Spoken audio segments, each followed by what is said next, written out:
మీ business ఏదైనా మీ ఊర్లో promotion చేయాలంటే అది సుమన్ టీవీతోనే సాధ్యం. ఇప్పుడే సంప్రదించండి. నమస్తే, వెల్కమ్ టు సుమన్ టీవీ. సామాజిక న్యాయం కోసం, సమాజ నిర్మాణం కోసం పాటుపడే వ్యక్తి ఆయన. అతను ఒక సమాజ సేవకుడే కాదు, ఉన్నత విద్యావేత్త. Social justice for world human rights council chairman, Kubeer మండలానికి ఆయన చైర్మన్ గా వ్యవహరిస్తున్నారు. అలాగే ఈ మధ్య ఆయన చేసినటువంటి సమాజ సేవకు గాను Asia international culture research university ద్వారా డాక్టరేట్ కూడా పొందారు. ఆయన ఎవరో కాదు, మనతో ఉన్నటువంటి చాప పండరి గారు. మరి ఆయన డాక్టరేట్ పొందడానికి ఉపయోగపడ్డటువంటి అంటే కారణాలు ఏంటి, మరి ఆయన చేసినటువంటి సమాజానికి చేసినటువంటి సేవలేంటి, మరి ఎందుకోసం ఆయన చాలా చిన్న వయసులో డాక్టరేట్ పొందారు, సమాజం కోసం ఏ సేవలు చేశారన్న విషయాన్ని ఆయనతో తెలుసుకునేటువంటి ప్రయత్నం చేద్దాం. నమస్కారం సార్ పండరి గారు. నమస్కారం అండి. నమస్కారం. చాలా సంతోషం సార్, మీతో ఇవాళ సుమన్ టీవీ ద్వారా ఒక ఇంటర్వ్యూ చేయడం అనేది మాకు చాలా సంతోషంగా ఉంది. అయితే మీకు ఒక doctorate Asia international culture academy వాళ్ళు ఒక డాక్టరేట్ అనేది మీకు ప్రకటించడం జరిగింది. అంటే మీరు డాక్టరేట్ పొందడానికి మీరు చేసినటువంటి కృషి ఏంటి, మీరు చేసినటువంటి సమాజ సేవ ఏంటి? సార్, ముఖ్యంగా ముందుగా మిమ్మల్ని కలవడం కూడా నేను సంతోషంగా భావిస్తున్నాను. ఎందుకనంటే గత 5-10 సంవత్సరాల కిందట మిమ్మల్ని నేను టీవీలో చూడడం జరిగింది, సినిమాలలో సీరియళ్లలో నేను చూశాను. ఈ రోజు అటువంటి వ్యక్తి నా కళ్ళ ముందనే రావడం కూడా నేను ఒక అదృష్టంగా భావిస్తున్నాను sir. Thank you so much. అయితే ఈ రోజు ఇక్కడ నేను చేసినటువంటిది సేవా కార్యక్రమము ఏంది అని అంటే ఏం లేదండి. మా గ్రామంలో, కుబీర్ గ్రామంలో నాసిరకమైనటువంటి రోడ్లు వేసింది సార్. అంటే అవి నాసిరకమైన రోడ్లని నేను ఎట్లా గుర్తుపట్టగలిగినానంటే, వేసినటువంటి 40 days నుండి 45 days లో అవి కనిపించకుండా పోయినాయి. రోడ్లు అనేటువంటి కనిపించకుండా పోయినాయి.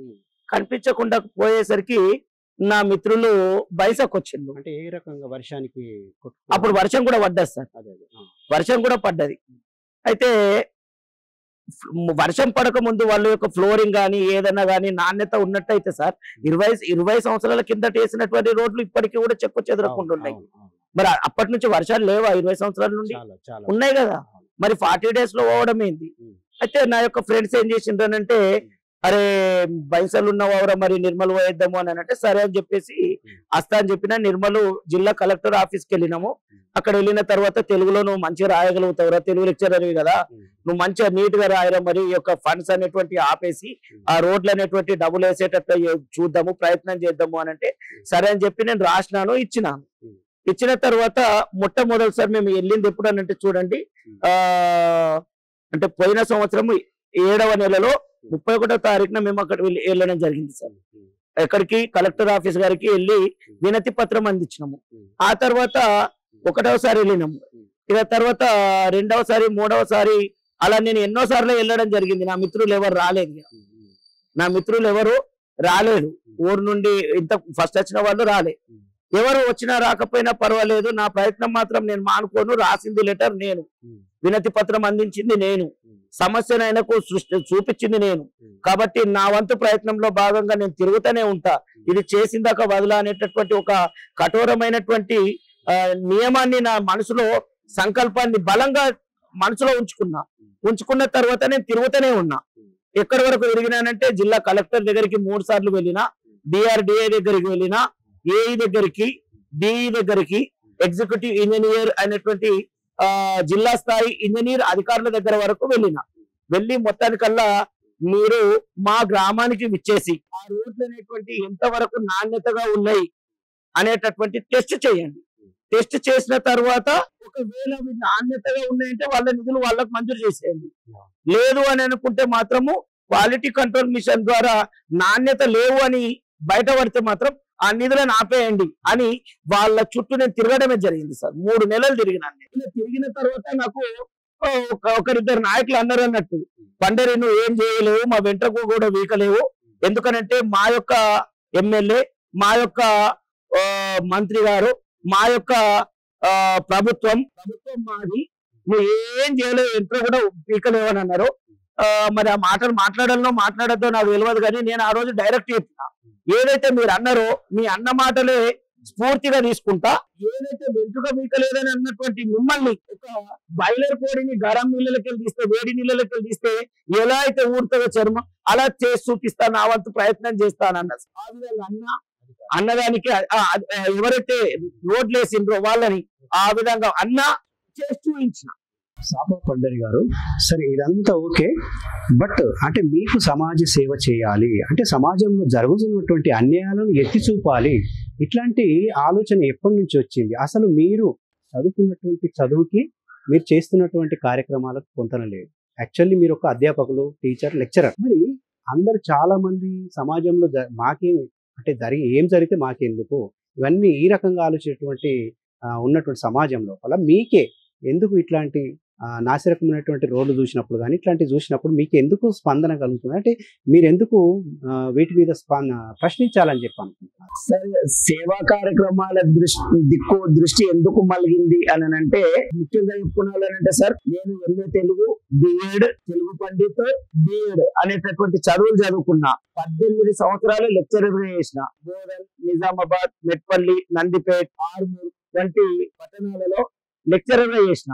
కొన్ని సంవత్సరాల కిందట మా ఊరికి వచ్చేసిన. నేను ఇక్కడనే ఏదైనా వర్క్ చేసుకుందాం, చాలా రోజుల నుంచి అందరికి దూరం ఉంటున్నానని చెప్పేసి ఇక్కడికి వచ్చిన తర్వాత అంటే ఈ యొక్క అడిగే వాళ్ళు లేకపోవడం వలన అల్పబుద్ధి గలవానికి అధికారం ఇచ్చినను దొడ్డవారి నిల్ల తొలగొట్టు చెప్పు నేడి కుక్క చెరుకు తీ పెరుగున విశ్వదాభిరామ వినురవేమ.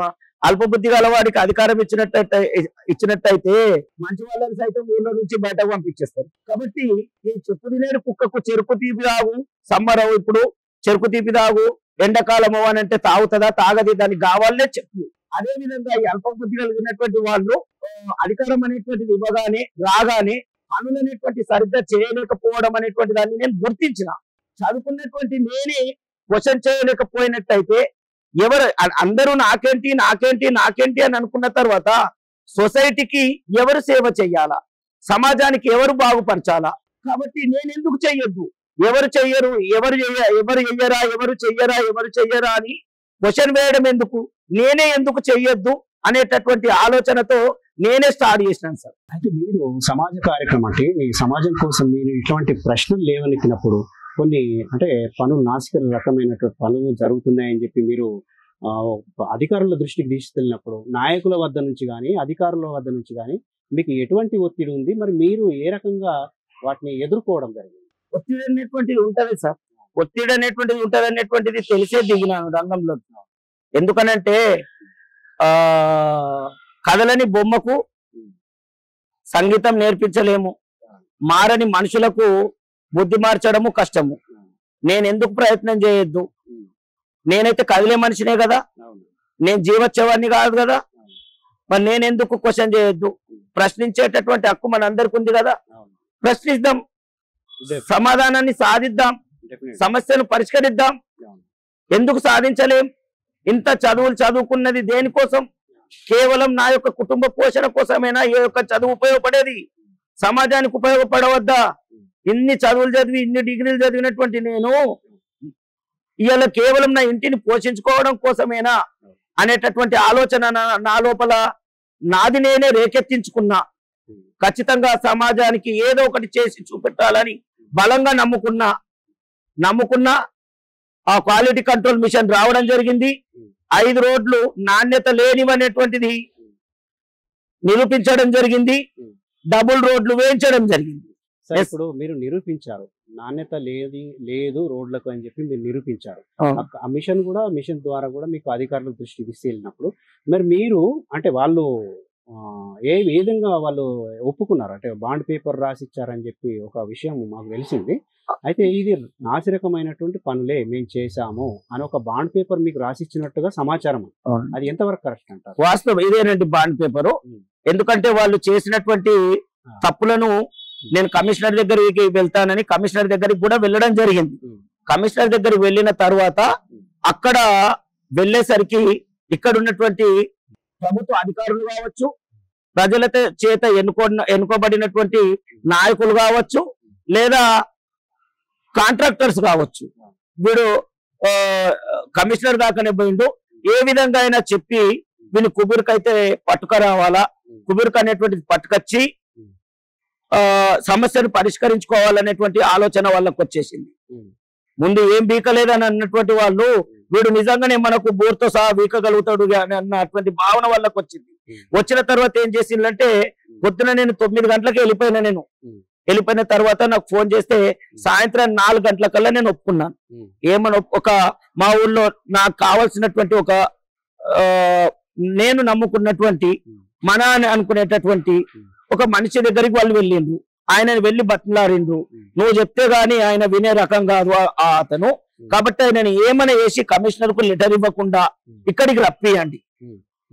మేము ఏదైతే నాసి రకం రోడ్లు అని అంటున్నారో క్వాలిటీ కంట్రోల్ మిషన్ లో బయట పడ్డదో అవిటిని వేసే బాధ్యత మాది.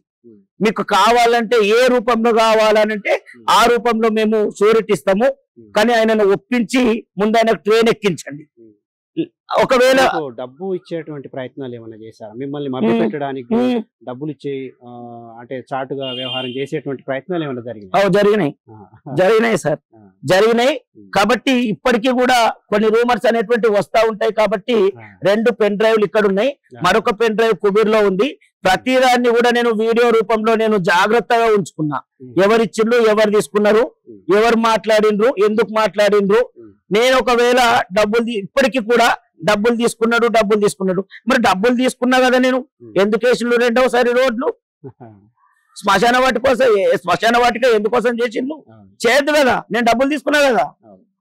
కాబట్టి దానికి సంబంధించినటువంటి ప్రూఫ్స్ అయితే నా జాగ్రత్తతో నేను రెడీ ఉన్నాను సార్. ఏ రోజైతే వస్తుందో నా దగ్గర క్వశ్చన్ ఆ రోజు ఆన్సర్ చూపెట్టడానికి వీడియో రూపంలో నా దగ్గర పెన్ డ్రైవ్లతో సహా నేను రెడీగా ఉన్నా. సార్ మీకు ఈ బాండ్ పేపర్ ఏదైతే రాసిచ్చారో మరి నెక్స్ట్ టైం అట్లా జరగకుండా చూడడం ఏమైనా జరిగిందా? అంటే మొదటిసారి నాసిరకంగా చేశారు, ఓకే, తప్పైందని కూడా మీకు బాండ్ పేపర్ కూడా రాసిచ్చారు, ఒక 2-3 బాండ్ పేపర్స్ లో కూడా రాసిచ్చారు. మరి రెండోసారి కూడా ఇదే రిపీట్ కాకుండా చూసారు. మంచి న్యాయం జరిగింది. న్యాయం జరిగింది అంటే ప్రభుత్వ సొమ్ము ప్రజలకు దక్కేటట్టు రోడ్డు వేయడం జరిగింది. మీ పోరాటం ఫలించింది. హ్యాపీగా ఫీల్ అవుతున్నా. కాకపోతే నా కన్న తల్లి పోరాడినప్పుడు లేదు, ఈ రోజు ఆ రోజు ఉన్నది, ఈ రోజు లేదు. అదొక్కటి బాధ. అంటే మీ తల్లి గారు మరణించిన తర్వాత కూడా ఉన్న ఊరును కన్న తల్లిగా మీరు భావించారు. అంటే ప్రజల నుంచి మీకు ఎటువంటి స్పందన ఉన్నది? మీరు చేసినటువంటి సమాజం మీద అంటే ఇతను రాజకీయాల్లోకి వస్తాడా, మాకు పోటీగా ఉంటాడా అని చెప్పి ఎవరైనా రాజకీయాల నాయకులు మిమ్మల్ని చూసి కుళ్ళుకోవడం కానీ, మిమ్మల్ని చూసి తప్పుకోవడం కానీ, మీకు సపోర్ట్ చేయకుండా వేరే వాళ్ళకి సపోర్ట్ చేసి మిమ్మల్ని ఒంటరి వాడిని చేయడం కానీ జరిగిందా? ఒంటరి వాడిని చేయడం జరిగిందా అని అంటే సార్, యాక్చువల్ గా ఫస్ట్ నేనే ఒంటరి వాడిగా ఉంటా. నాకు మందలో ఉండడం నాకు ఇష్టం లేదు. ఎందుకనంటే నాతో ఎవరైనా పిల్లగాళ్ళు యువకులు తిరిగినట్టయితే వాళ్ళ ఇళ్లలో ఫోన్లు పోతున్నాయి పేరెంట్స్ కు. అరే నీ కొడుకు పలానోడితో తిరుగుతున్నాడు, జర జాగ్రత్తగా ఉంచుకో. కాబట్టి అరే నాయన మీరెవరు నాతో రాకండ్రా నాయన, మీరెందుకు బదలమవుతారు, నా ప్రయత్నం నేను చేస్తా, ఫెయిల్ అయినా నేనే, సక్సెస్ అయినా నేనే. కాబట్టి ఒంటరి పోరాటమే కరెక్ట్ అనుకున్నా, ఒంటరిగానే తిరిగినా, ఒంటరిగానే సాధించిన. పండర్ గారు చెప్పండి, ఇప్పుడు మీరు ఒక విద్యావేత్త, ఒక లెక్చరర్, ఎంతో మంది విద్యార్థులను చాలా మంది తయారు చేస్తారు. మీకు రాజకీయాల వైపు ఏమన్నా ఇంట్రెస్ట్ ఉందా? ఒకప్పుడు ఉండేనండి, రాజకీయాల వైపు నాకు ఇంట్రెస్ట్ ఉండే. 5 years బ్యాక్ నేను అంటే ఏదో సాధిద్దామనేటువంటి విధంగా కాకుండా ఎందుకు నామినేషన్ వేయద్దు అనేటువంటి ఉద్దేశంతో నేను మా అమ్మతో నామినేషన్ వేయించిన తర్వాత మార్నింగ్ సెక్షన్ అంటే క్యాన్వాస్ ప్రచారం చేసేసి ఇండిపెండెంట్ గా స్వతంత్ర అభ్యర్థి సర్పంచ్ గా మా అమ్మతో వేయించిన తర్వాత నేను లెక్చరర్ గా మధ్యాహ్నం ఇక్కడ బైసాలో వర్క్ చేస్తుంటుంది. అయితే నాకు తెలియకుండా నేను ఇక్కడికి రాగానే చివరి రోజున మా అమ్మని తీసుకెళ్లి విడ్డా చేయించేసింది. మాకు కావాల్సినటువంటి సత్సంబంధం ఉన్నటువంటి కుటుంబానికి, కులానికి సంబంధం ఏం లేదు, అంటే కులం పరంగా కాకుండా కుటుంబానికి ఫ్యామిలీ రిలేషన్, కుటుంబానికి సన్నిహిత సంబంధం ఉన్నటువంటి వ్యక్తి అత్తమ్మ. బావకి నేను చెప్తా, నువ్వు ఇలా రాకపోతే మాత్రం తర్వాత విడ్రా అనేది ఉండదు. కాబట్టి ఒకవేళ ఇబ్బంది అవుతుంది, నేను 10 ఓట్లతో ఓడిపోయినా కూడా అవి మీ వల్లనే అవుతుంది. కాబట్టి వచ్చి విడ్రా చేసుకోవద్దమ్మా అని చెప్పేసి మా అమ్మని బతిలాడితే ఈ రోజు చచ్చి చదువారని ఉన్నటువంటి నా తల్లి ఆ రోజు పోయి ఆమెకి ఏం తెలియక ఆమె సంతకం పెట్టేసింది. నేను ఈ టయానికల్లా ఇంటికి పోయేసరికి మీ అమ్మ విడ్రా అయింది అనేటువంటి విషయాన్ని తట్టుకోలేకపోయినా, జీర్ణించుకోలేకపోయినా. విడ్రా అనేటటువంటిది నాకు నచ్చలే. నాకు తెలియకుండానే విడ్రా చేయించేసింది. నాకు ముందు అడిగిండ్రు, బావా అద్దు నువ్వు మినిమం ఎంతో కొంత 50-100 నేను అన్నాను, 50-100 నా పుర్త నాకు వస్తాయొచ్చు కదా, మీరు ఎందుకు అంత ఇదవుతున్నారు? నేనేదో ఆసక్తి కొరకు ఏదో నా వంతు ప్రయత్నం చేసుకుంటున్నా అని అంటే వాళ్ళు అన్నారు, 50-100 కాదు బావా, నీకు ఈజీగా 300-400 ఓట్లు వచ్చేటటువంటి అవకాశం ఉంటది. కానీ ఒకవేళ నేనే 50 ఓట్లతో ఓడిపోతే అప్పుడు అది ఎవరి వల్ల ఓడిపోయినట్టు అని అన్నాడు ఆయన. కానీ నేను తప్పుకోలేక ఏం చేసింది, తప్పుకోలేకపోయేసరికి చివరి రోజున మా అమ్మనే తీసుకెళ్ళింది. మా అమ్మని తీసుకొని విడ్రా చేసేసిండు. ఇక్కడ నేను అది అదృష్టంగా భావిస్తానండి. అది అదృష్టంగా ఎందుకు భావిస్తానంటే ఆయన కేవలం 3 ఓట్లతోనే ఓడిపోయింది. ఓడిపోయినటువంటి వ్యక్తి కేవలం 3 ఓట్లతోనే ఓడిపోయింది. ఒకవేళ నేను బరిలో ఉన్నట్టయితే, ఆయన ఓడిపోయినట్టయితే, అరే ఈ పలానోడే వేసిండ్రా అంతా అన్నట్టు ఉంటుండే. అది కూడా నేను అదృష్టంగా భావిస్తున్నా. ఆ రోజు పక్కన జరిగింది బాగా అయింది, అన్ని మంచిగానే. ఎందుకంటే కేవలం 3 ఓట్లు అంటే ఆ 3 ఓట్లు నాదో, నా భార్యదో, నా తండ్రిదో, నా తల్లిదో అయితే 4 అవుతుంది. మేము ఆయనకే ఇస్తాం ఓటెట్లన్నా. పాపా పండరి గారికి డాక్టరేట్ రావడం పట్ల మీ కుటుంబ సభ్యుల స్పందన ఏంటి, అలాగే మీ మిత్రుల స్పందన ఏంటి, ఊరు వాళ్ళ స్పందన ఏంటి, వాళ్ళు ఏ విధంగా స్పందిస్తున్నారు? గౌరవ డాక్టరేట్ పట్ట అనేటువంటిది రావడము అని అంటే మాటలలో సంతోషాన్ని, నా ఆనందాన్ని మాటలలో అయితే వ్యక్తపరచుకోలేకపోతున్నా. ఎందుకనంటే సార్, నేను ఒక తెలుగు లెక్చరర్ని. కవి పరిచయం చెప్పేటప్పుడు పలానా కవికి పలానా యూనివర్సిటీ గౌరవ డాక్టరేట్ పట్ట ఇచ్చి సత్కరించింది, సన్మానించింది అని చెప్పడం మాత్రం నాకు తెలుసు. కానీ ఇలా అటువంటి గౌరవ డాక్టరేటే నాకు వచ్చింది అని అంటే నేను చాలా హ్యాపీగా ఉన్నాను. నా కుటుంబ సభ్యులు కూడా అంటే ఆ విషయం మాకు తెలియగానే మా కుటుంబ సభ్యులు నమ్మలేకపోయింది. అబ్బా హ్యాపీగా ఫీల్ అయింది. అదే విధంగా నా ఫ్రెండ్స్ కానీ, మా గ్రామస్తులు కానీ, ఇల్లిటరేట్స్ అంటే చదువుకునే నిరక్షరాసులైనటువంటి వాళ్ళు కూడా ఏదో పెద్ద అవార్డు అనేటువంటిది పండరికి వచ్చిందట, పండరికి ఏదో పెద్ద అవార్డు వచ్చిందట సేవా కార్యక్రమాలు చేయడం వల్ల అనేటటువంటి విషయము చాలా మందికి తేలడము, వాళ్ళు కూడా ఆనందం వ్యక్తం చేయడము, ఇదంతా చూస్తూ ఉంటే ఒక్కోసారి నాకు హ్యాపీగా బాగా చెప్పుకోలేనంత హ్యాపీగా ఫీల్ అవుతున్నా. సరే, అమ్మగారు ఉన్నప్పుడు వాళ్ళు మీ మిత్రులు సన్నిహితులు అన్నారు కదా, వాళ్ళు ఏదో తీసుకెళ్ళి మొత్తానికి విత్డ్రా చేయించారు అని చెప్పి ఒక మాట చెప్పారు. అయితే ఇప్పుడు స్థానిక సంస్థలు, స్థానిక ఎలక్షన్స్ వస్తున్నటువంటి నేపథ్యంలో మీరు సర్పంచ్గా కానీ, జడ్పీటీసీగా కానీ, ఎంపీటీసీ కానీ ఈ పోటీ చేసేటువంటి అవకాశం ఏమన్నా ఉందా? అంటే మీరు చేస్తున్నటువంటి సేవలకు గుర్తింపుగా వచ్చేటటువంటి స్థానిక సంస్థల ఎన్నికల గురించి ఒకప్పుడు నాకు చాలా ఆసక్తి అనేటువంటిది ఉండే. రాజకీయం అంటే ఒక రకమైన ఆసక్తి పరుంది నేను. మనం ఎందుకు అంటే సేవా కార్యక్రమాలు చేయడానికి రాజకీయం అనేటువంటిది ఒక వేదిక సార్. ఫస్ట్ రాజకీయం అనేటువంటిది ఒక వేదిక. ఈ రోజు నాకు ఎటువంటి పదవి లేదు, ఎటువంటి రాజకీయ పదవి లేదు. నేను సర్పంచ్ను గాను, ఎంపీటీసీని గాను, నేను వార్డు మెంబర్ని కూడా కాను. అటువంటి నేను ఈరోజు గ్రామానికి సంబంధించినటువంటి పనులలో అవి రోడ్లు కావచ్చు, శ్మశాన వాటిక కావచ్చు, లేదా ఇంకా ఇన్సూరెన్స్ల పైన అవగాహన, రైతులకు ఇన్సూరెన్స్ల పైన అవగాహన, ఇన్సూరెన్స్ అనేటువంటి ప్రతి ఒక్కరికి చాలా అవసరం, దానిపైన అవగాహన కల్పించడం కానీ, లేదా మరికొన్ని సార్ అంటే ఈరోజు ఏమి లేకుండానే చేసినటువంటి నేను ఏదైనా పదవి ఇతనికి ఉంటే ఇంకా చెయ్యగలుగుతాడు కదా అనేటటువంటి భావన నా గ్రామంలోని జనాలకు వచ్చింది. చేయాలా వద్దా అన్న పోటీ చేయాలా వద్దా అనేటటువంటిది ఇంకా నేను పూర్తి స్థాయిలో నిర్ణయించుకోలేదండి. జనాలు మాత్రము మీరు బరిలో ఉంటే బాగుంటుంది సార్, ఎందుకనంటే చదువుకున్నటువంటి వాళ్ళు మీరు ఏం లేకముందే ఇంత చేసినట్లయితే, అధికారులకు ప్రశ్నించినట్లయితే, ప్రశ్నించి ప్రశ్నకు జవాబు తీసుకొచ్చినటువంటి వాళ్ళు మీరు, కాబట్టి బరిలో ఉంటే బాగుంటుందని నాకు వెనుక నుండి అన్ని రకాలుగా సపోర్ట్ ఉన్నారు జనాలు. కాకపోతే నేను పూర్తి స్థాయిలో నిర్ణయించుకోలేదు ఇంకా. Thank you so much Pandar sir. మీ విలువైనటువంటి సమయాన్ని మాకు సుమన్ టీవీ ప్రేక్షకుల కోసం చాలా సమయాన్ని కేటాయించారు. మీరు మున్ముందు ఇంకా అనుకున్నటువంటి కార్యక్రమాలు చాలా చేయాలని చెప్పి మీరు అనుకున్నటువంటి లక్ష్యాలను చేరుకోవాలని మరింత ప్రజాదరణ పొంది డాక్టరేట్లు పొందాలని చెప్పి మనస్ఫూర్తిగా కోరుకుంటున్నాం sir. Thank you sir, thank you so much. ప్రత్యేకంగా కృతజ్ఞతాభివందనాలు తెలియజేసుకుంటున్నాను మీ సుమన్ టీవీ గారికి. మళ్ళీ అందులో మిమ్మల్ని కలవడం కూడా నేను అదృష్టంగా భావిస్తున్నాను. తప్పకుండా సేవా కార్యక్రమాలు అనేటటువంటి చేయడానికే నేను ముందున్నాను సార్. నేను ఒకటే నిర్ణయించుకున్నా, 23 సెప్టెంబర్ మా అమ్మ చనిపోయిన రోజునే ఈ దేహం అనేటువంటిది శాశ్వతం కాదు, దీని మీద వ్యామోహం వదిలేయాలి. సంపద సంపద సంపద అనేటటువంటిది కుటుంబాన్ని పోషించుకోవడానికి సరిపోయేటంత సంపాదించుకుంటే సరిపోతుంది. మిగతా సమయాన్ని సమాజ సేవ కోసమే ఉపయోగించుకోవాలా, నా తల్లిదండ్రుల యొక్క పేరు అనేటువంటిది నిలబెట్టుకోవాలనేటువంటి ప్రయత్నం చేసినాను. ఇక్కడ నన్ను గుర్తించి ఇక్కడికి వచ్చినటువంటి మీకు, అదే విధంగా నాకు గౌరవ డాక్టరేట్ ఇచ్చినటువంటి వాళ్ళకు కూడా నేను ధన్యవాదాలు తెలియజేసుకుంటున్నాను. ఈ యొక్క గౌరవ డాక్టరేట్ పట్ట అనేటువంటిది నా తల్లి పాదాల దగ్గర ఉంచినాను సార్. ఎందుకంటే నా తల్లి నా దగ్గర లేదు, నా తల్లి చూసి ఆనందించలేదు. అమ్మవారి ఆశీస్సులు మీకు డెఫినెట్ గా ఉంటాయి sir. Thank you sir. Sir ఇది Asia international culture research university అనేటటువంటి ఇంటర్నేషనల్ యూనివర్సిటీకి సంబంధించి సౌత్ ఇండియాలో తమిళనాడులోని హోసూరు పట్టణం అనేటటువంటి పట్టణంలో ఈ యూనివర్సిటీ అనేటువంటిది ఉంది సార్.